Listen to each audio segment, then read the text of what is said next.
20,000 supporters welcomed the president back in his adopted home state of Florida last night. His fury over Democrats' impeachment efforts on display. They're pushing that impeachment witch hunt, and a lot of bad things are happening to them. Because you see what's happening in the polls? Everybody said, that's really bull.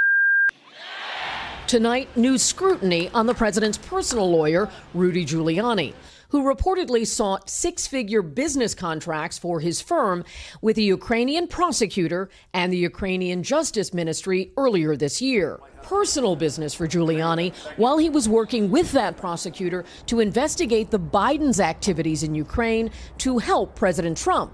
That's according to the New York Times, which reviewed draft copies of contracts which were never finalized.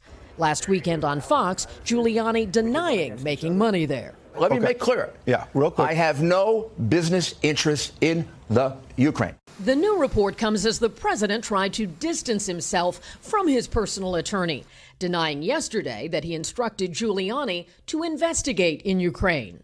No, I didn't direct him, but he is a warrior. But you have to understand, Rudy has other people that he represents. No, I know. And Kelly, we're also learning more about that highly anticipated Inspector General's report on the FBI's investigation of the Trump campaign. What can you tell us? Well, Kristen, one big takeaway is that the FBI did not infiltrate the 2016 Trump campaign with an undercover agent. That, according to a person who reviewed a draft copy of the report due out next month. And that undercuts a main allegation of spying frequently made by the president. But the report is expected to say some FBI employees made mistakes. Hey, NBC News fans, thanks for checking out our YouTube channel. Subscribe by clicking on that button down here.